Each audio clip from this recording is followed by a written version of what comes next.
Hi, this is Rachel Wright here with Verdant Strategies at CMB Expo in amazing and energetic New York City. So today I'm here with Chelsea Mulligan.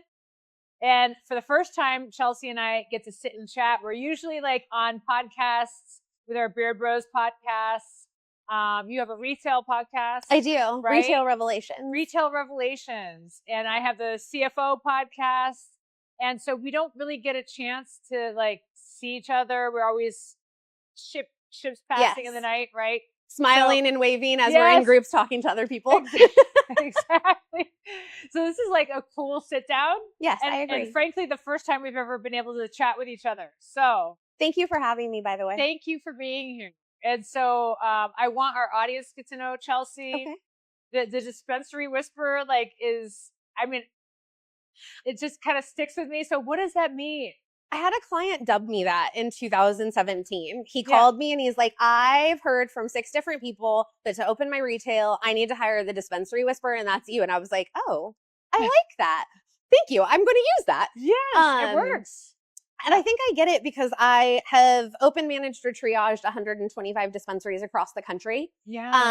I also do cultivation and manufacturing, but dispensaries just kind of became my niche. Right. And I enjoy it. I enjoy the employee aspect. I'm a cannabis user, so it's nice to be able to be part of selling that to the community, educating the community, seeing people's light bulbs come on. Oh, that's great. That's great. So do you work mainly with staff? Do you also work with the POS? So tell me all the aspects. If somebody were to hire you, they're a dispensary owner, what kind of aspects can you help them? So honestly, I do everything. I hire the staff, design the dispensary, procure the products, write all of the SOPs, all of the, policy and procedural manuals, the boring stuff. Sometimes I get brought in just to educate the license holder. Right. I've wrote multiple license applications. I find myself lately doing a lot more receivership work. So I come into a lot of distressed assets, and get to manage those for the court-ordered receiver. So honestly, I can do anything within the retail. I'm not a salesperson though. I can give a sales education and I have somebody I work with in sales, but I am the person that makes it all run behind the sales piece. That's good. That's good. You teach the people who sell, how to sell. Yes. Yeah. And you let them do what they're good at. Yes. I am a big believer in you can't be everything to everyone. Right. And you need to know your strengths and then find those people that complement those strengths to do the other things. Right. Oh, I love that. I know there's a lot of pain points in the retail segment, depending on obviously where you are geographically, and market maturity. So it really depends. But what are the biggest highlights that you're seeing right now? The things that you're helping people with outside of receiverships. Let's not talk about that. I think this will hit home with you. Yeah. Obviously, a lot of them are taxes. That is one of the biggest pain points is we shouldn't be in a place where they're choosing between payroll and taxes, right? And sometimes that's not because they're not operating correctly. Sometimes it truly is the constraints they're within. And they haven't found all of the little workarounds that us that have been here for so long know. Right. So that's one of the biggest pain points.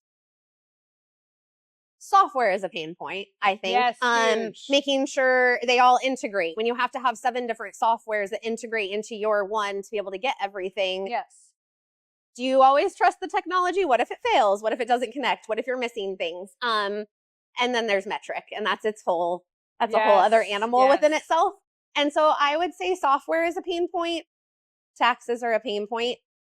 And I think not just in our industry, it's everywhere, finding employees that want the longevity. Yeah. I think there's an art to that. Culture where they want to stay. Where they can thrive. Yes.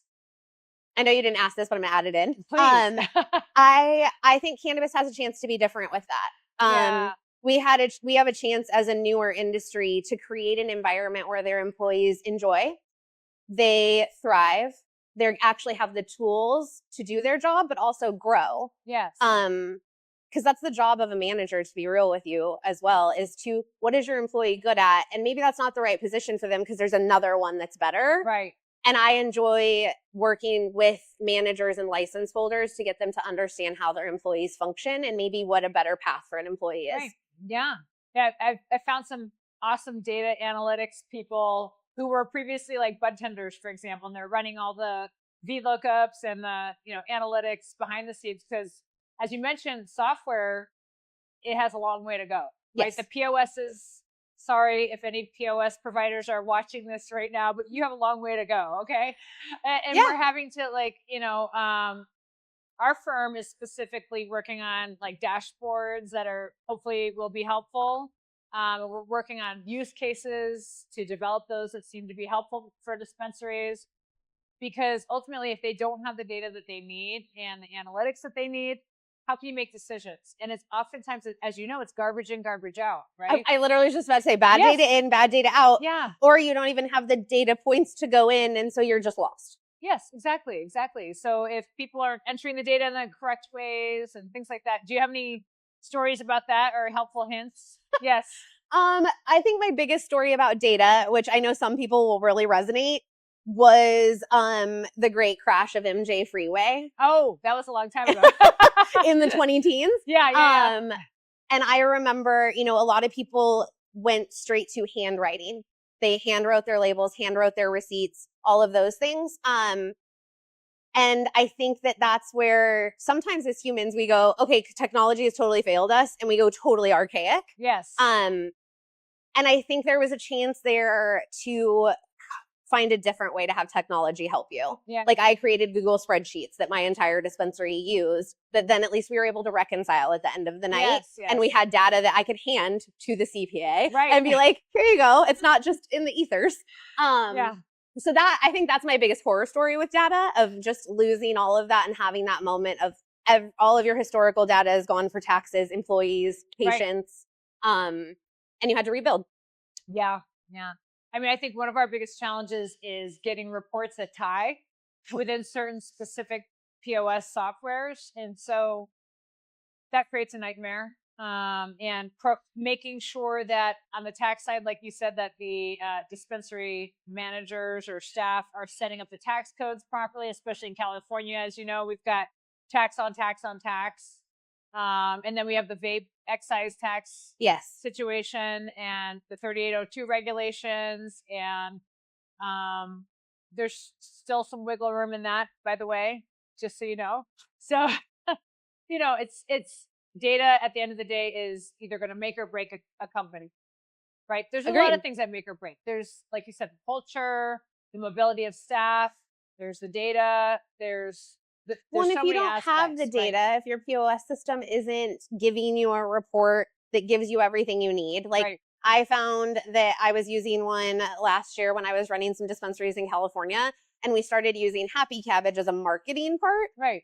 But their reports were better than what were coming out of the POS. And I was like, I love this. I can actually make some decisions now instead of creating my own pivot tables. And that made me be able to actually make proper company decisions. Yeah.